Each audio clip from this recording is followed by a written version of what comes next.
우리는 약함을 참 많이 느낍니다. 부족함을 많이 느낍니다. 제가 주일 설교 준비도 한 50시간, 100시간씩 준비를 하지만 이 금요 설교도 바로 올라오기 전까지 계속 기도하고 계속 프린트물 다시 정리하고 금요 설교가 아주 굉장하게 많은 심혈을 기울입니다. 그래서 오늘 이 말씀이 여러분에게 꼭 필요한 메시지가 또 하나님이 주시는 은혜가 있기를 축복합니다. 여러분, 우리는 약함을 많이 느끼죠? 그러나 우리에게 그래서 필요한 것이 있다면 하나님의 은혜와 그리스도의 능력인 것입니다. 나는 약해도 그리스도의 능력이 임하면 우리는 이길 수 있고 승리할 수 있는 것이죠. 그러면 언제 그리스도의 은혜와 능력이 여러분에게 임할까요? 바로 나의 약함을 자랑할 때입니다. 고린도후서 12장 5절 말씀에 이런 말씀이 있죠. 다 같이 읽어보겠습니다. 시작. 내가 이런 사람을 위하여 자랑하겠으나. 자, 바울은 지금 자신을 향하여 뭘 자랑한다 그럽니까? 약한 것을 자랑한다. 자신의 약함을 자랑할 수 있다는 말은 그만큼 그는 그리스도 안에서 강하다는 얘기죠. 여기서 이 약함이라는 말은 바로 연약함을 얘기합니다. 또는 마음이 약한 걸 또 얘기하죠. 또 겁을 먹고 있는 것도 말하며 질병, 병을 앓고 있는 것도 약함을 말합니다. 바울은 지금 자신이 굉장히 약한 존재임을 인정하고 있습니다. 내가 이렇게 약하기 때문에 그리스도의 능력이 없으면, 하나님의 능력이 없으면 나는 한순간도 살 수 없음을 고백하고 있는 겁니다. 왜 우리는 약함을 자랑해야 할까요? 왜 바울은 약함을 자랑해야 할까요? 내가 약할 때 주님의 은혜가 임하기 때문입니다. 고린도후서 12장 9절은 이렇게 말씀합니다. 다 같이 읽습니다. 시작. 나에게 이르시기를 네, 약할 그때에 하나님의 은혜가 족하다. 하나님의 은혜가 충만하게 임하고 있다. 이렇게 말씀하고 있는 겁니다. 여러분, 이 얼마나 역설입니까? 현재 여러분이 마음이 약해져 있거나 마음에 겁을 먹고 있거나 육신의 병 또 연약함 속에 있다 할지라도 내가 그때 그 약할 때에 우리 주님의 은혜가 어떨 때보다 강력하게 임하고 있다는 겁니다. 여러분, 지금 많이 약하다고 느껴질 순간이 있을 겁니다. 심령이 약하고 마음이 약하고 질병도 많고 병도 많고 연약하고 겁도 많고 누구보다 나는 연약하다고 생각하여 자신감도 없는 분들이 있을 것입니다. 그런데 이때 그리스도의 능력이 하나님의 은혜가 임할 거라는 것이죠. 그 은혜가 여러분을 살릴 거라는 것이십니다. 여러분, 물속에 빠져본 적은 없을 겁니다. 그러면 여러분, 편하게 숨을 쉬는 것이 쉬울까요? 어려울까요? 물속에 빠지면요. 물을 먹고 산소가 부족한 물속에서 버둥버둥 걸으면서 죽을 것 같을 것입니다. 물에 빠져 숨을 쉬지 못하면 이산화탄소의 농도가 높아질 것입니다. 산소 농도가 위험 수준까지 떨어질 겁니다. 산소 농도가 낮아지면 산소 부족 현상이 일어납니다. 결국 물속에 빠진 사람은 기절할 것입니다. 물이 폐 속으로 밀려 들어옵니다. 이것을 우리는 뭐라고 얘기하냐면 익사라고 합니다. 익사. 산소가 없으면 우리 몸은 아무것도 할 수 없는 것입니다. 여러분, 이와 같이 산소 부족, 산소 결핍, 그러나 더 심각한 위험이 있다면 은혜 부족입니다. 은혜 결핍, 이건 더 심각합니다. 신앙생활이 왜 피곤할까요? 말씀을 들어도 왜 은혜가 없을까요? 봉사를 해도 왜 기쁨이 없을까요? 조그만 일에도 왜 불평이 가득할까요? 왠지 모를 짜증과 화가 우리의 삶을 지배하고 있지는 않습니까? 지금 이것은 모두 다 은혜 부족 현상, 은혜 결핍 현상을 보여주고 있는 것입니다. 산소가 부족하면 처음에는 머리가 아픕니다. 그리고 구토가 나옵니다. 의식을 잃습니다. 무너집니다. 그러나 이와 똑같이 은혜 결핍, 은혜 부족도 똑같은 현상이 나타납니다. 기도가 막힙니다. 기도가 막히면 말씀 속에서 은혜를 발견하지 못하죠. 삶이 지치고 짜증이 납니다. 결국은 우리의 영혼이 질식해버리는 것입니다. 그래서 외과 의사들은 응급 환자가 오면 세 가지를 먼저 한다 그러지 않습니까? 먼저는 기도를 확보한다. 기도한다는 말이 아니라 목구멍을 연다는 것이죠. 그래서 공기구멍을 만들어준다는 겁니다. 두 번째는 이 호흡을 통하여 폐에 산소를 집어넣지요. 세 번째는 순환을 통하여 들어온 공기를 몸 전체에 보내는 것입니다. 이 기도 확보가 바로 산소 통로를 만드는 것입니다. 여러분, 신앙생활도 이와 같은 것이죠. 오늘 여러분에게 필요한 것은 세 가지가 필요합니다. 바로 은혜 통로가 열려야 합니다. 이 은혜 통로가 뭡니까? 하나님의 은혜가 나에게 임해야 한다는 겁니다. 하나님의 은혜가 나에게 와야 한다는 것입니다. 하나님의 은혜가 나에게 임해야만 우리는 살아갈 수 있는데 하나님과 나 사이에 산소가 공급되듯이 은혜가 공급되는 통로가 필요하다는 것이지요. 그것이 바로 기도 확보입니다. 이것은 기도를 하라는 말이 아닙니다. 무엇을 설명하냐면 인정입니다. 다른 말로 필요하면 이런 것이요. 사도 바울처럼 나는 너무 약하다. 그래서 하나님의 은혜가 없으면 한순간도 살 수 없다. 인정입니다.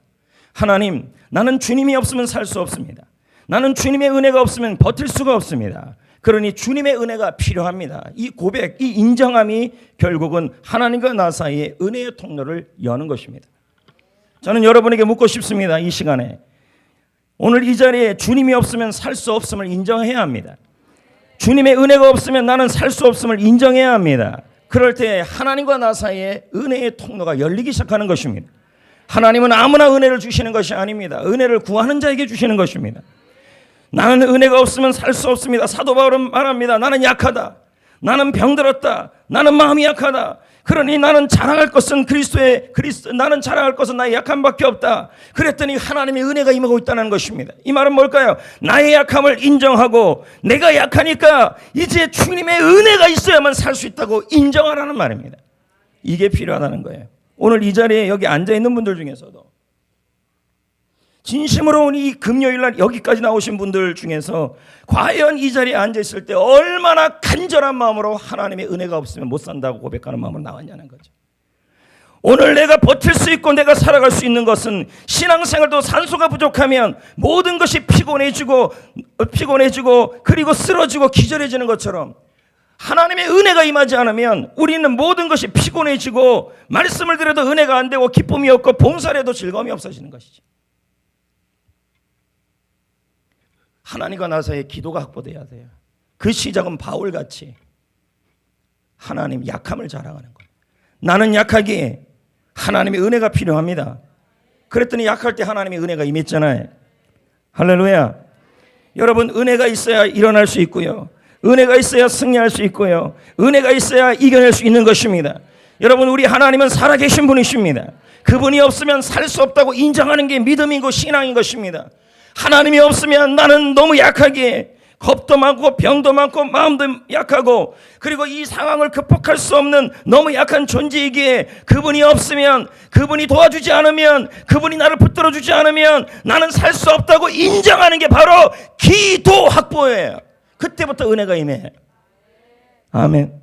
신앙생활은요, 억지로 의무감으로 쥐어짜면서 맺어지는 그런 관계가 아닙니다. 오늘 이 자리에도 억지로 의무감으로 쥐어짜듯이 이렇게 와 앉아있으면 안 된다는 거예요.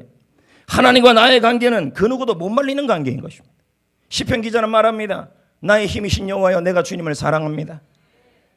또 우리 그 찬송가 중에 나의 생명이신 여호와여, 내가 주님을 사랑합니다.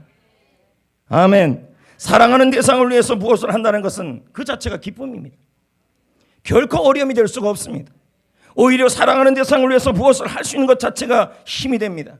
그분을 위해, 그 사람을 위해서 무언가를 할 수 있고 뭘 할 수 있고 그리고 그분을 위해서 무언가를 한다는 자체가 부담이나 짐이 아니라 너무 기쁘고 너무 힘이 되고 너무 즐겁다는 말입니다.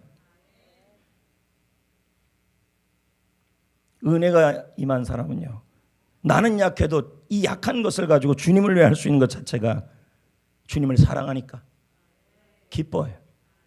부담이 없어요. VIP 작정하라는 말이 부담이 안 돼요. 주를 위해 봉사한다는 말이 부담이 안 돼요. 예배 드린다는 말이 부담이 안 돼요. 우리를 생명력 넘치는 인생으로 만드는 힘의 근원이 무엇일까요? 인정입니다. 여호와를 인정하라. 그리하면 그가 내 길을 지도하시리라. 하나님이 없으면 살 수 없다라는 인정. 지금 이 상황에서 나는 너무 약해요. 나는 너무 부족해요. 이 상황에서 나는 감당할 수 없는 상황들이 너무 많아요. 그러기에 나는 하나님이 꼭 필요해요. 하나님이 나를 도와주셔야 돼요. 하나님의 사랑이 필요해요. 하나님이 나를 붙들어 주셔야 돼요. 하나님의 사랑이 너무너무 필요해요. 이 인정함이 필요하다는 거예요. 기독교 2000년의 역사를 한번 볼까요? 교회는 세상 정권 앞에서 너무 약했잖아요. 로마의 핍박 앞에, 바벨론 앞에, 아수르 앞에 약해 보이는 교회는 무참하게 짓밟혔습니다. 하지만 교회는 약하지 않았잖아요. 약할수록 오히려 주님을 더 바라봤잖아요. 교회가 핍박을 받을수록 이렇게 고백했습니다. 하나님의 은혜가 없으면 이 상을 이겨낼 수 없고 이 박해와 핍박을 이겨낼 수 없으니 주님 하나님의 은혜를 부어주셔서 우리를 지켜달라고. 그럴수록 교회는 더 강해졌습니다. 오히려 복음은 왕성해졌습니다. 불은 바람을 만나면 더욱 거세게 타오르죠. 훌륭한 검은 불길을 만나면 더욱 단단해지죠. 우리의 믿음이 간념 속의 하나님이 아니라 살아계신 하나님을 근거로 한다면 어떤 어려움을 만날지라도 우리의 믿음은 더욱더 순전해져야 하는 것입니다. 죽은 하나님을 믿는 게 아니잖아요. 간념 속의 하나님을 믿는 게 아니잖아요. 살아계신 하나님을 믿는 거잖아요. 그 하나님이 약할 때 여러분을 붙들어 주신다잖아요. 그 하나님을 믿으면 믿을수록, 그 하나님을 근거로 믿고 있다면 어려움을 만날수록 더욱더 우리는 강력해질 거라는 거예요. 아멘. 여러분 부탁드립니다. 지금 여러분에게 필요한 건 하나님과 나 사이에 기도를 확보하는 것입니다. 그건 뭐예요? 하나님을 인정하는 거예요. 나는 약하기에 이 땅에 오직 주밖에 없다. 주님만 필요합니다. 주님이 나를 도와주셔야 합니다. 주님이 없으면 나를 일어설 수 없습니다. 주님이 없으면 나는 버틸 수 없습니다. 주님이 없으면 나는 숨도 쉴 수 없습니다. 그 정도까지 가는 게 가장 큰 은혜예요. 아무 고난이 없는 게 은혜가 아니라는 것입니다. 내 입술에서 주님을 인정하는 것이 가장 큰 은혜입니다. 할렐루야. 여러분 산소가 폐에 들어오기 위해서는 자 기도를 확보한 다음에 그 다음 뭐 해야 돼요? 호흡이 들어가야 될 거 아닙니까? 숨을 못 쉬면요. 아니에요? 몰라요? 이와 같이 은혜가 우리 영혼에 들어가기 위해서는 역시 뭐가 필요하냐면 기도를 확보해야 돼. 기도는 뭐냐면 다른 것을 아까 말한 것처럼 나는 약하게 하나님을 인정하는 거죠. 근데 이제는 뭐가 필요해요? 기도를 확보했으면 뭐가 들어와야 돼요? 우리가 뭐 해야 돼요? 호흡을 해야죠. 근데 문제는 그래도 호흡을 할 수 있는 사람은 있다는 거예요. 영적 호흡을. 이 호흡이 기도 아니겠습니까? 그러니까 여러분이 주님이 없으면 살아갈 수 없다라고 고백하며 인정하는 단계에서 그 다음은 뭐냐면 그 은혜를 받아들여야 돼요. 그러기 위해서 뭐냐면 호흡이 필요하다는 거예요. 그러면 굳이 인공호흡이 필요 없는, 그래도 영적으로 좀 그래도 살아있는 분이라면 뭐 해야 돼요? 자기가 의도적으로 호흡을 해야죠. 기도를 해야죠. 하나님의 은혜가 없으면 살 수 없다고 기도해야죠. 근데 어떤 사람들 보면요 도무지 혼자 호흡이 안 되는 사람이 있어요. 하나님의 은혜가 뚝 떨어졌어요. 하나님의 은혜가 완전히 무너졌어요. 지금 그분의 상황이 너무너무 약한 상황인데도 주님이 없으면 살 수 없다고 인정도 못하고 있어요. 기도 확보도 안 돼요. 이때는 어떻게 해야 되냐는 거예요. 누군가 옆에서 기도 확보를 해줘야죠. 그리고 인공호흡을 해주거나 산소호흡기를 껴야죠. 이걸 뭐라 그래요? 중보기도라는 거죠. 우리가 해피코스 주말 수행회 할 때 스태프들이 손을 올리고 기도했잖아요. 그게 뭐예요? 호흡을 해주는 겁니다. 기도 확보를 해주는 거예요. 오늘 이 자리에 약함을 느끼는 분이 있다면 주님이 없으면 살 수 없다고 고백하시고 인정하시고 그런다면 기도하셔야 합니다. 주님 은혜가 필요합니다. 하나님의 은혜가 필요합니다. 은혜가 없으면 내 영혼이 너무 답답하고 내 신앙생활이 너무 피곤하고 세례가는 것도 피곤하고 말씀 들어도 은혜가 없고 봉사에도 기쁨이 없고 조그만 일에도 불평이 나오고 왜 그래요? 하나님의 사랑이 메말라가고 있기 때문이에요. 이걸 우습게 여기시면 큰일 나요. 은혜를 받지 못하는 거예요. 여러분은 하나님이 여러분을 약하게 만들 때 그때 우리는 인정하십시오. 아니면 지금도 인정하셔야 합니다. 주님만이 나를 살릴 수 있다. 주님만이 나의 가정을 살릴 수 있다. 주님만이 나의 신앙을 살릴 수 있다. 주님만이 나의 육신을 살릴 수 있다. 주님만이 나의 셀과 셀 사역을 살릴 수 있다. 이렇게 인정을 하셔야 합니다. 할렐루야. 아멘. 여러분 우리의 삶이 여러분 힘껏 뛰었다면 더 많이 지칠까요? 덜 지칠까요? 이게 어려운 물음이에요? 힘껏 달렸다면 더 많이 지쳐요? 덜 지쳐요? 더 많이 지치죠. 그러면 여러분이 누구보다도 더 많이 사역을 하고 더 많이 주를 위해 봉사하고 있다면 더 많이 지칠 거예요. 그러니까 더 많이 은혜가 필요한 거죠. 근데 그걸 모르고 달리기만 해요. 그러니까 지치지. 우리의 삶이 지치고 힘들수록 더 크고 더 많은 은혜가 필요합니다. 나는 점점 약해지니까. 하나님의 은혜 없이 사명을 감당하면 다 무모해지는 것이죠. 은혜 없이 우리는 한 발짝도 움직일 수 없어요. 그러니까 바울이 그런 얘기를 하잖아요. 내가 하나님의 은혜로 기동할 수 있다. 움직일 수 있다. 김양재 목사가 이런 얘기 하잖아요. 은혜가 식으면 관계가 다 식어버린다. 여러분, 은혜가 식으면요, 하나님과의 관계가 식고요. 목사님과의 관계도 식고, 셀 리더와의 관계도 식고, 이 발음이 이상한데요. 식어버리고, 성도들과의 관계도 식어버려요. 그 관계가 식어버린 이유가 뭐냐? 은혜가 식어서 그래요. 은혜는 누구한테 오는데? 은혜를 구하는 자에게 오죠. 은혜가 없으면 못 산다고 말하는 사람에게 하나님의 은혜를 부어주시는 것입니다. 할렐루야. 바울은 분명히 말합니다. 디모데후서 2장 1절에요. 다 같이 내 아들아 읽어봅시다. 시작. 내 아들아, 그러므로 너는 그리스도 예수 안에 있는 뭐 가운데서 강해질 수 있어요? 은혜가 있어야 뭐 해줄 수 있어요? 은혜 안에서 뭐 해줄 수 있어요? 하나님과의 관계도 강해지고, 할렐루야, 사역도 강해지고, 목사님과의 관계도 강해지고, 리더와의 관계도 좋아지고, 아멘. 은혜가 있어야 강해지는 것입니다. 여러분, 다윗은 강한 사람이 아니었습니다. 처음엔요, 목동 있고 어린 소년이었습니다. 약한 사람이었습니다. 그러나 하나님의 은혜가 그와 함께 했을 때 그는 점점점 강한 사람이 되었습니다. 은혜 없으면 살 수 없었습니다. 다윗이라는 사람 자체는 너무 약했고, 그리고 누구도 인정해주지 못한 너무 작은 사람이었습니다. 그러니 그는 항상 나는 약하니 약함을 자랑했습니다. 하나님의 은혜가 없으면 난 살 수 없다, 인정. 그리고 그 은혜를 구했어요. 그랬더니 하나님이 점점 다윗을 강하게 했어요. 사무엘하 5장 10절 읽어보겠습니다. 만군의 시작. 만군의 하나님 여호와께서 함께 하시니. 저는 이 다윗의 인생을 점점 강해지는 인생, 점점 세지는 인생이라고 표현할 수 있죠. 음악적 용어로 본다면 크레센도입니다. 점점점 강하게, 크게, 강하게. 다윗은 약한 사람이었습니다. 약하니까 나의 힘이 되신 여호와여, 내가 주님을 사랑합니다. 하나님께 은혜를 구하고 하나님의 은혜와가 그와 함께하니 그의 인생은 약했지만 하나님 안에서 강해지고 하나님 은혜 안에서 강해지는 것입니다. 여러분, 은혜가 없으면 못 사는 것입니다. 은혜 진짜 중요합니다. 근데 은혜는 누구한테 부어집니까?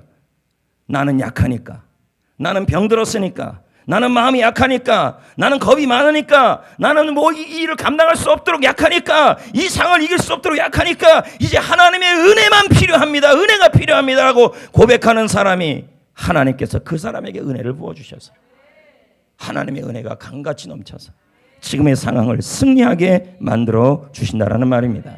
할렐루야. 여러분, 인생은 참 넘어짐의 연속입니다. 신앙생활도 비슷해요. 근데 여러분, 넘어지는 건 문제가 아니에요. 그러나 우리는 넘어질 때마다 뭘 느껴요? 약함을 느껴요. 너무너무 약하다. 난 약하다. 그럴 때 염려할 것이 없는 게, 그럴 때일수록 그리스도의 은혜, 하나님의 은혜가 약한 사람에게 임해요. 근데 모든 약한 사람에게 다 임할까요? 아니죠. 병 때문에 약하고, 질병 때문에 약하고, 물질 때문에 약하고, 관계 때문에 약하고, 모든 사람이 다 약함을 경험해요. 근데 그 약함을 갖고 열등감에 빠지는 사람이 있는 반면에 그 약함을 가지고 인정하는 사람이 있어요. 나는 약하다. 그러니 하나님의 은혜가 필요하다. 이렇게 인정하는 사람에게 하나님은 그 은혜를 부으신다는 거죠. 약할 그때 그리스도의 은혜가 임하는 거죠. 잠언 26장 16절, 24장 16절. 대저 의인은 7번 넘어지더라도 다시 일어난다.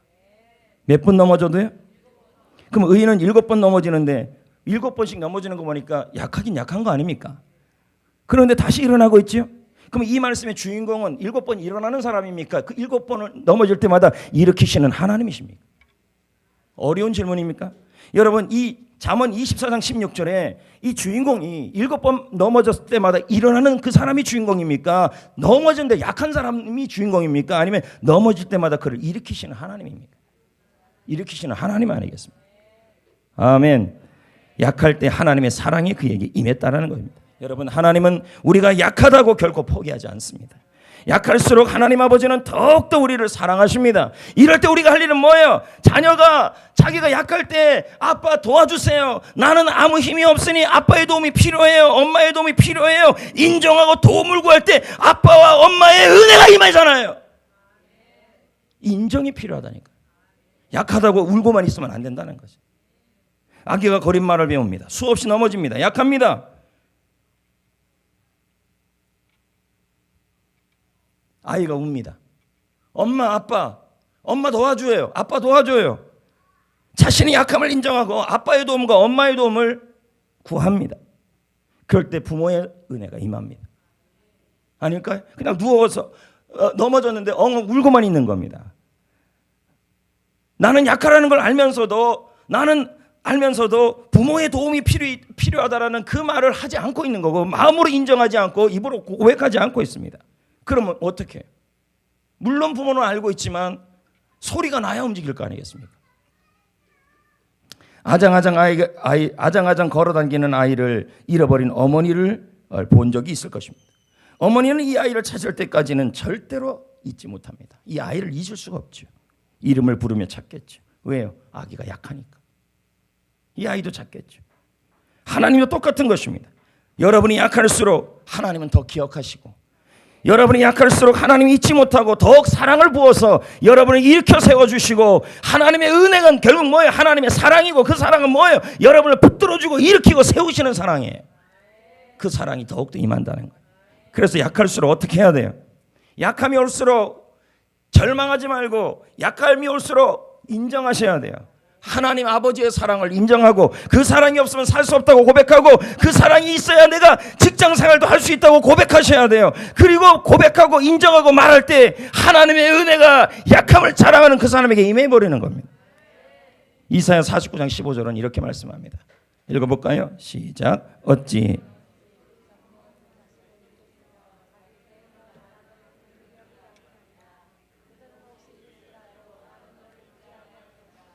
지겹게 은혜에 대한 얘기를 들었어요. 그러나 우리 성도는 은혜가 없으면 바울도 똑같았어요.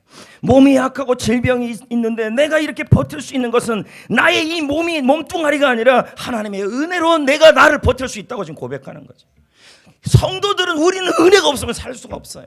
근데 은혜가 사라지고 있어요. 은혜가 예전 같지 않아요. 정정 냉랭해져요. 그런데도 아무런 영적 자각력이 없어요. 여러분, 내가 약해졌다면, 내 육신이 약해지고 몸이 약해지고 가정이 약해졌다면 그때일수록 뭐라 얘기해야 되냐면 나는 약하니 하나님의 은혜가 필요합니다 라고 마음으로 결심하고 인정하고 하나님께 구하셔야 돼요. 그 은혜가 있으면 얼굴이 살아나죠. 남녀도 사랑에 빠지면 얼굴이 이뻐지는 것처럼 마찬가지로 하나님의 은혜가 임하는 사랑이 임하는 사람은 얼굴이 살아나는 거 아니겠습니까? 여러분, 하나님은 여러분의 연약함을 무시하지 않습니다. 공부 못하는 사람에게 하나님은 공부 잘하라고 하지 않아요. 머리가 뻔한데 어떻게 해요? 돈 못 버는 사람에게, 돈 버는 재능이 없는 사람에게 하나님이 돈 많이 벌라고 하시는 분은 아니에요. 약함이 있다는 거죠. 나름대로 하나님이 다 쓰신다는 거죠. 인간은 약해요. 그러나 여러분, 나는 약해도, 나는 형편없어도 하나님은 나 때문에, 여러분이 약해도 나는 형편없어도 하나님은 나 때문에, 나로 인하여 실패하지 않아요. 내가 약할수록 하나님의 은혜를 구하면 하나님의 은혜가 나를 일으킨다니까. 연약하다고 무능하다고 자책할 필요 없다는 거죠. 내가 약하면 하나님의 은혜가 나를 채우실 거라는 거예요. 그래서 은혜를 구하셔야 돼요. 그래서 은혜가 필요해요. 저는 우리 성도님들, 특히 우리 교회 성도님들은 참 많은 사역을 해요. 그렇잖아요. 그런데 이렇게 사역을 많이 하는 성도님들이 누구보다도 많이 지칠 터인데 어떻게 은혜 없이 살아가겠습니까?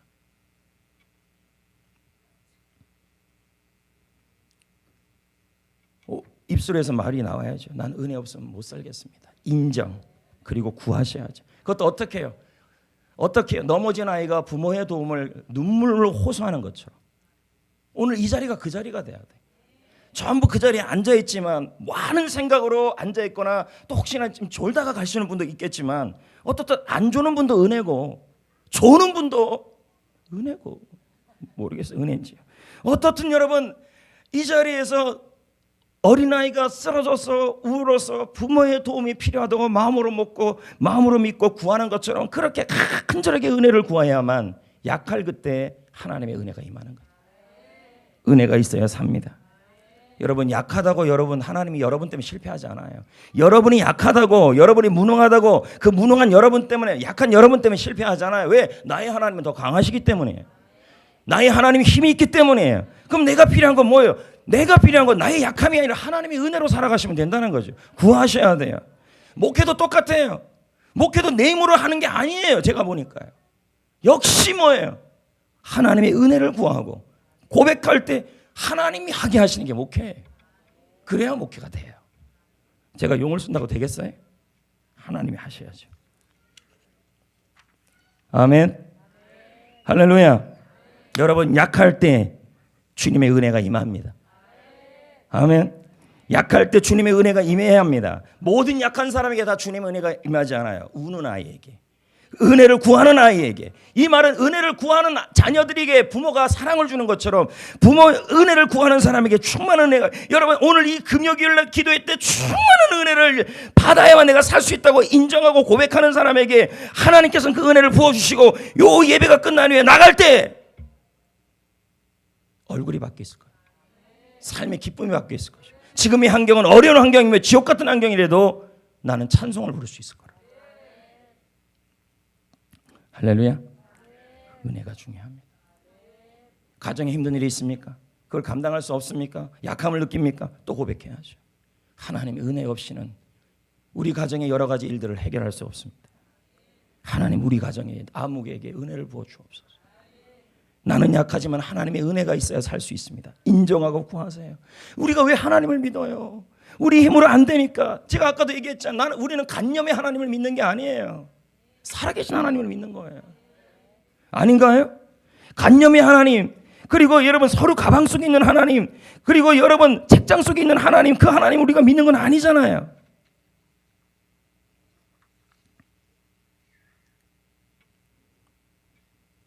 교회 안 나오면 이상할 것 같아서 신앙생활 합니까? 그건 의무감이죠. 억지로죠. 생명력 넘치는 신앙생활, 그게 필요합니다. 그러려면 은혜가 필요하죠. 인정하셔야 되고 구하십시오. 다음요. 하나님의 약할 때 바울은 왜 약함을 자랑했을까요? 자, 아까 제가 약함을 자랑할 때 주의 은혜가 임한다 그랬죠? 약함을 자랑할 때 주님의 능력이 나를 온전케 합니다. 볼까요? 고린도후서 12장 9절. 이렇게 나와요. 이렇게 나와요. 읽어볼까요? 자, 시작. 내 능력이, 아까는 뭐라 그랬어요? 내 은혜가 내게 족하다. 약할 그때. 약할 때 하나님의 은혜가 족하대요. 근데 또 뭐라 그래요? 약할 때 뭐라 그래요? 주님의 은혜가, 주님의 능력이 나를 온전케 한다. 맞나요? 온전케 한다는 게 뭔데요? 무슨 뜻인데요? 나를 완전하게 한다. 나를 전진하게 한다. 이 자리를 벗어나게 만들어버린다. 승리하게 만들어버린다. 이 의미가 되는 겁니다. 약할수록 아까처럼 인정하십시오.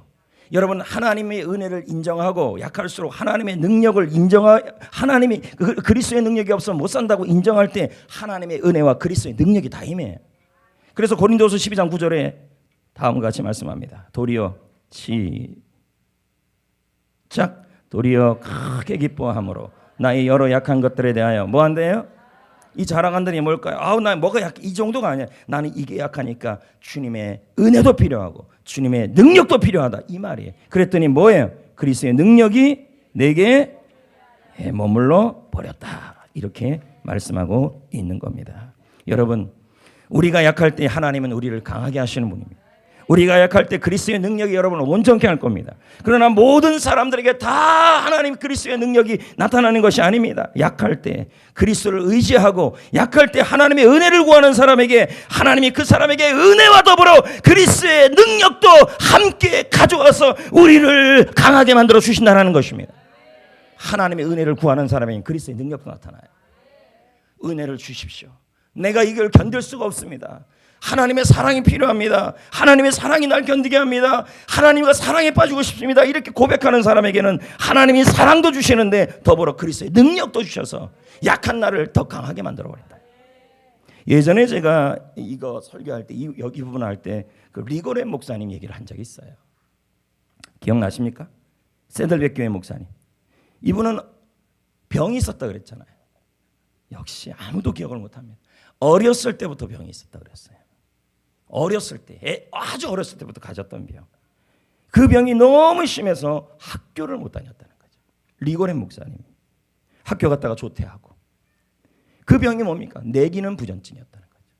호르몬이 너무 과다로 분비되어서. 현기증이 나고 눈도 잘 안 보이는 병. 설교를 해야 하는데 앞이 안 보이죠. 거기다가 두통이 너무 심합니다. 그리고 설교할 때 어떨 때는 쓰러지기도 합니다. 이 목사님은 병으로 인해 너무 약한 분이었죠. 약하니까 어떻게 해야 돼요? 내 힘으로 못합니다. 여기서 우울증에 빠지는 것이 아니라 내 힘으로 못합니다. 그러니 하나님의 은혜가 필요하고 그리스도의 능력이 필요합니다. 그렇게 의지하기 시작하고 인정하고, 아까 제가 뭐라 그랬죠? 기도를 확보한다는 것이 인정하라. 그 다음 뭐예요? 호흡한 건 기도라 그랬잖아요. 기도를 했어요. 그의 약함은 하나님을 의지하는 도구가 됐습니다. 자신이 설교할 때마다 불안하니까 성도들 하여금 목사님을 위한 중보기도팀을 만들었습니다. 그래서 이분이 설교하는 내내 기도팀들이 이 담임 목사님을 위해 다음과 같이 기도했답니다. 우리 목사님이 견디게 해주세요. 우리 목사님이 쓰러지지 않고 설교하게 해주세요. 목사님이 약하니까, 목사님이 병이 있으니까 성도들이 더 하나님을 의지하게 되고 하나님의 은혜를 구하고 그리스도의 능력을 구하기 시작한 것이죠. 이분은요, 책만 팔아서 들어오는 인세만 해도 1년에 수십억입니다. 책만 팔아서 들어오는. 부족함이 없는 목사님이에요. 부족함이 없으면 사람이 보면 대부분 인간의 본능은 하나님을 안 찾아요. 너무 잘난 목사님이니까 결국 리고렌 목사님에게 하나님은 병을 주신 거죠. 약함이 있었습니다. 그 약함 때문에 그분은 하나님께 매달리죠. 나는 너무 약하니까. 너무 약하니까. 내가 한 번이라도 제대로 목회를 하고 잘 목회를 할 수 있도록 가기 위해서 내가 너무 약하니까 이 목회는 하나님의 은혜가 필요합니다. 인세로 할 수 있는 것이 아니라, 인세, 그 수십억에 들어오는 1년에 그 돈으로 할 수 있는 것이 아니라 하나님의 은혜로 합니다. 그리고 그 은혜를 구하니 그리스도의 능력이 임해버린 거죠. 강해지는 거죠. 약할 때 더 많은 일을 하게 돼버린 것입니다. 때로는 하나님께서요, 여러분을 너무 약하게 그냥 만들어줄 때가 있어요. 너무 약한 그대로 둘 때가 있어요.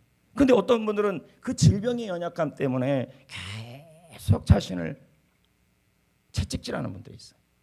여러분, 하나님이 여러분을 약하게 하신 것은 여러분을 채찍질하라고 주신 것이 아니라 주님을 의지하라고 주신 거예요. 고린도후서 4장 7절 말씀을 한번 볼까요? 우리가 시작. 우리가 이 보배를 어디에 가졌어요? 질그릇은 강해요, 약해요? 약하잖아요. 근데 그 질그릇 안에 뭘 가졌어요? 예, 그 하나님이 그리스도 뭐가 있어요? 주님이 계시는 거 아니겠습니까? 이는 심히 큰 능력은 누구한테 있고, 우리가 약하니까 누구를 구하게 돼요? 하나님을 구하게 되죠. 그렇죠? 그러니까 하나님의 은혜가 임하고 그리스도의 능력이 나타나는 것입니다. 여러분, 이런 말이 있습니다. 내 안에 보배, 즉 그리스도가 계시다면, 그리스도가 보배라는 거죠. 근데 나는 질그릇이잖아요. 내 안에 그리스도, 나는 질그릇 같은 질그릇이고 내 안에 그리스도가 보배이신다면 그 보배가 빛을 발하기 위해서는 나는 질그릇이 되어야 한다.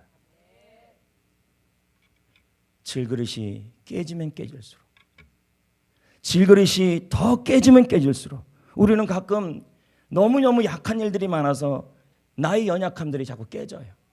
근데 질그릇이 깨지면 깨질수록 보배의 빛은 더욱 강하고 더욱 멀리 빛나게 된다. 내가 더 많이 깨질수록, 내 자아가 더 많이 죽어질수록 그리스도의 보배의 빛은, 예수님의 빛은 그 깨진 사이로 빛난다는 거죠. 너무 약해서 자꾸 깨집니까? 이 사람한테 깨지고 저 사람한테 깨지고 이 말에 깨지고 저 말에 깨지고 너무 많이 깨졌습니까? 너무 약해져 있습니까? 여러분, 이때일수록 내 안에 있는 주나의 모든 것, 그리스도의, 나의 그리스도인 보배 되신 그분이 내 안에 있음을 인정하고 믿으시고 도움을 구하시고 사셔야 합니다. 주님의 능력이 여러분에게 함께 할 겁니다. 아멘. 여러분, 리고렌 목사님은요, 지금도 하나님을 의지하고 살고 있다는 거예요. 왜? 하나님이 그 병을 안 고쳤으니까요. 안 고쳐줬어요. 그러니까 어떻게 해요? 하나님을 한순간도 버티지 않고 의지하지 않고는 살 수가 없잖아요. 그게 열등감이 될 수도 있는데 열등감이 되지 않고 주님을 더 의지하니. 그러니 뭐예요? 자신은 너무 약해져 있는 거예요. 그러니까 이제는 뭡니까? 나는 약해졌으니까 하나님의 은혜를 구하잖아요. 하나님의 은혜를 구하니 하나님의 그리스도의 능력이 임하잖아요. 그러니까 어떻게 돼요?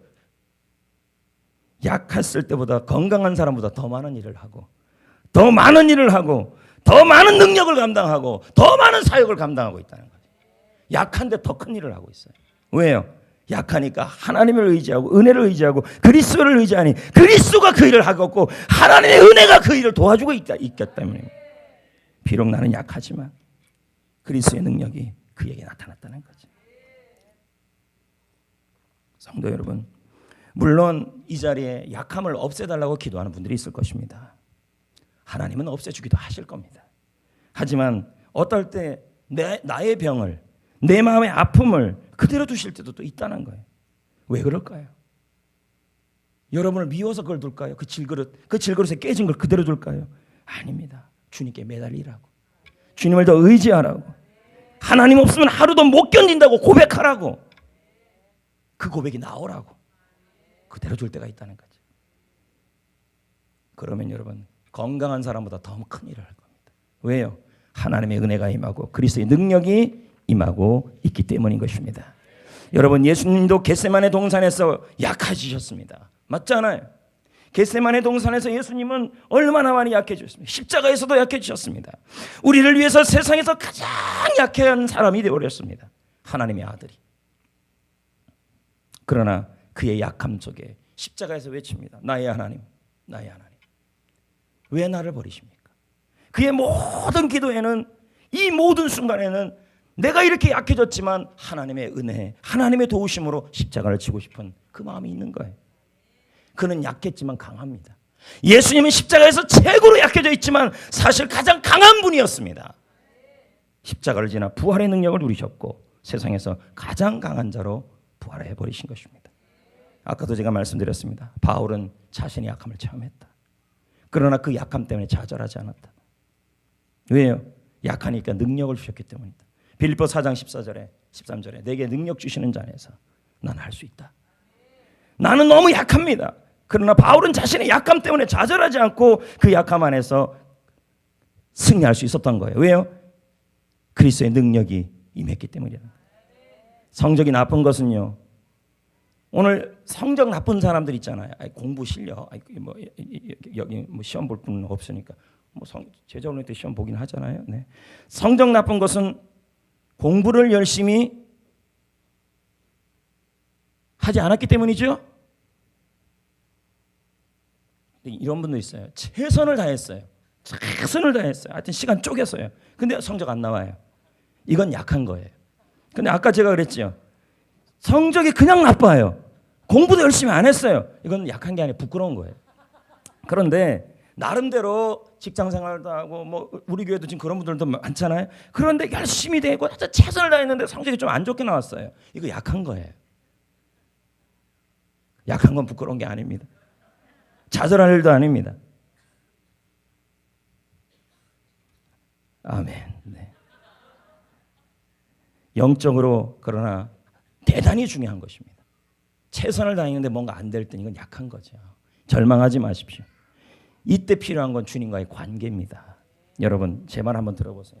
힘든 환경, 힘든 가정 환경, 어려운 시험, 사람, 우리에게 각자의 고통이 있어요. 그러나 성공하냐 실패하냐 이 모든 것이 중요한 것이 아니라 나에게 주시는 환난 속에서도 하나님을, 이 약함 속에서도 하나님을 알아가는 거, 이게 제일 중요한 거예요. 때로는 하나님을 나를 약하게 하시는 거, 내가 열심히 하는데도 시험 성적이 잘 안 나오는 거, 그건요 열심히 한 걸 얘기하는 거예요. 이건 약한 거예요. 근데 이럴 때일수록 어떻게 해요? 주님을 더 의지해 보세요. 의지해 보세요. 오히려 이런 학생들이 나중에요 더 하나님이 더 크게 쓸 수도 있어요. 왜요? 약함을 통해 주님을 의지했기 때문이에요. 감당하지 못할 병에 걸린 거, 인생의 밑바닥에 내동댕이 쳐진 거, 아무도 할 수 없는 무능해진 것, 우리 사람들로 모든 사람들에게 손가락질 받는 거, 여러분 이거 절망하지 말고 감사합시다. 왜요? 이것 때문에 우리 약해지잖아요. 그러니까 이것 때문에 우리는 어떻게 해요? 하나님 없이 못 산다고 인정하게 되잖아요. 실제로 제일 힘든 것이 뭔지 아십니까? 약해지는 거예요. 운동이든 치료든 사람을 대하든 가장 중요한 것은 힘 빼는 거예요. 여러분 독감 주사 맞을 때 힘 좀 돼야 안 돼요? 예? 저 어제 병원 가가지고 그 바쁜데도 맞았거든요. 힘 빼래요. 힘 좀 안 들어간다고. 힘 빼는 게 쉬운 게 아니에요. 근데 아픈데 어떻게 힘을 안 줘요? 안 그래요? 이렇게 여기 세게 때리잖아요. 여기 딱. 항상 힘이 들어가서 문제 아닙니까? 근데 힘 빼는 게 마음대로 안 돼요. 그런데 여러분이 약해져 가지고 힘 빠지면 그건 감사한 일 아닙니까? 이 일 저 일로 인해서. 아멘을 안 하시네. 저 역시도요. 예전 같으면 마음먹은 대로 모든 사역을 다 할 수 있을 것 같은 생각이 들었었어요. 근데 이제 점점 몸이 약해지는 걸 느껴요. 다른 말로는 늙어간다 이 말이에요. 그러니까 몸이 약해지는 지금 인간의 약함을 통해서 오히려 하나님의 강함을 체험하고 있다. 나는 못하니까 이제 주님이 하셔야죠. 주님을 더 의지해야 되고. 여러분 약해지고 있는 것이 있습니까? 주님 바라보라는 겁니다. 주님이 모든 것이 되라는 것입니다. 그러면 그리스도의 능력이 나타날 것이고 하나님의 강함이 나타날 것이며 그 강함을 체험할 줄 믿습니다. 사랑하는 성도 여러분, 우리는 참 약합니다. 7그릇까지. 근데 그 약함에다가 또 많이 깨져요. 누가 와서 돌을 던져서 막 깨져요. 그것 때문에 절망하지 마시고 그럴 때일수록 보배의 빛이 비치고 있구나. 그럴 때일수록 하나님의 은혜를 더 구하시고 인정하시고 사모하시고 나아가시면 나에게 하나님이 그리스도의 능력을 부어 주실 줄 믿습니다. 그리고 그 마음으로 왜 그러면 여러분 이제 다 왔습니다. 하나님께서 그렇게 여러분 약한 여러분에게 은혜를 부어 주실 거예요. 나는 너무 약해요 하나님. 그러니 좌절하지 않고 하나님의 은혜가 필요합니다. 나를 이렇게 세워주옵소서. 하나님의 사랑이 충만하게 임하게 해주옵소서라고 왜 구할 때 하나님의 은혜를 막 부어줄까요? 그리스도의 능력을 왜 줄까요? 그 은혜를 전하라고. 아닐까요? 이사야 62장 1절에 이런 말씀이 있잖아요. 시온을 위하여 잠잠하지 아니하며 예루살렘을 위해서 나는 쉬지 않을 것이다. 이건 뭐예요? 하나님의 절절한 마음이에요. 열방을 잃어버린 영혼을 내가 어찌 포기하겠냐.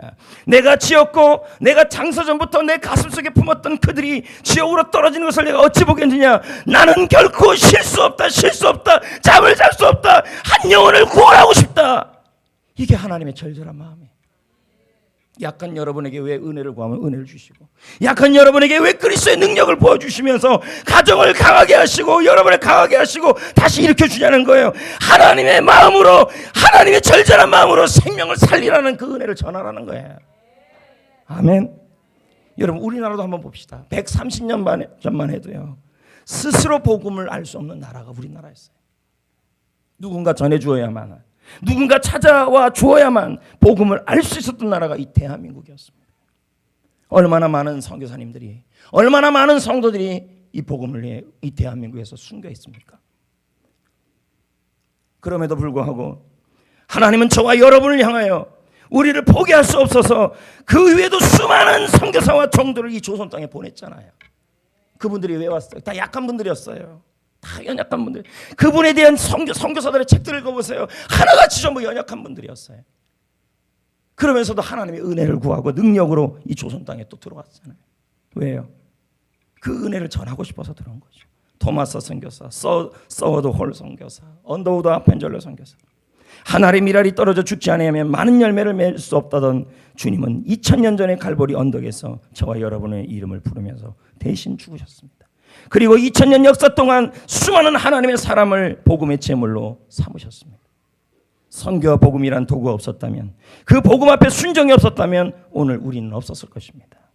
진정 복음을 통해 예수를 만난 사람이라면 주님의 여러분의 가슴에 하나님의 그 절절한 소원이 다시 한번 있어야 합니다. 왜 은혜가 있어야 될까요? 나 하나 일어나려고요? 그 은혜가 있어야, 그리스도의 능력이 있어야, 약한 나에게 능력이 있어야 하나님의 절절한 마음을 품고 영혼을 살리기 위해서이다.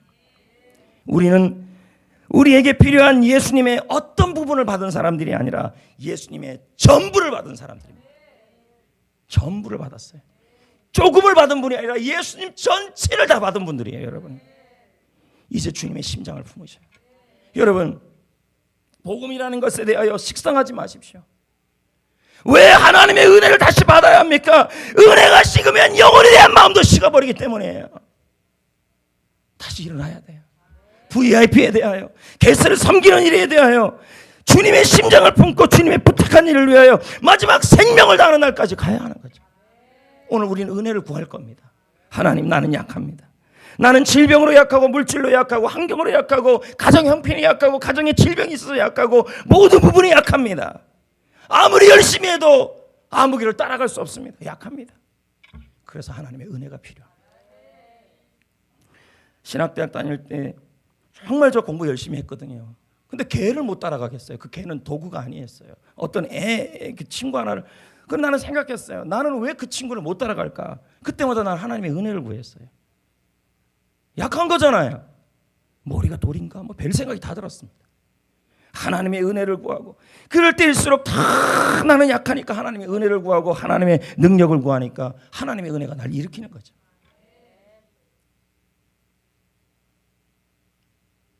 다시 주님의 심장을 품읍시다. 또 은혜를 구합시다.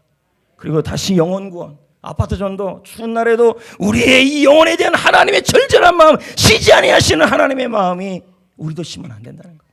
VIP를 작정하고 그들을 섬기는 이 모든 거 왜 해야 합니까? 은혜가 없으면 못합니다. 그러나 은혜가 있고 사랑이 있으면 그거 하는데도 즐거워요. 목사님 좀 줄여달라는 말을 안 합니다.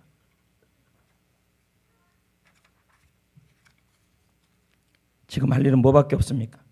나는 약합니다. 하나님의 은혜가 필요합니다. 그러면 은혜가 임합니다. 그리스도의 능력도 임합니다. 이게 지금 필요한 거예요. 왜 하면 여기서만 합니까? 은혜 없어도 살 수 있습니까? 하나님의 은혜가 없으면 일어날 수 있습니까? 하나님의 은혜가 없으면 우리가 버틸 수 있습니까? 하나님의 은혜가 없으면 신앙생활이 즐거워질 수 있습니까? 하나님의 은혜가 없으면 우리가 살아가는 것이 천국 같을 수 있습니까? 은혜가 필요합니다. 그래서 은혜를 구하셔야 돼요.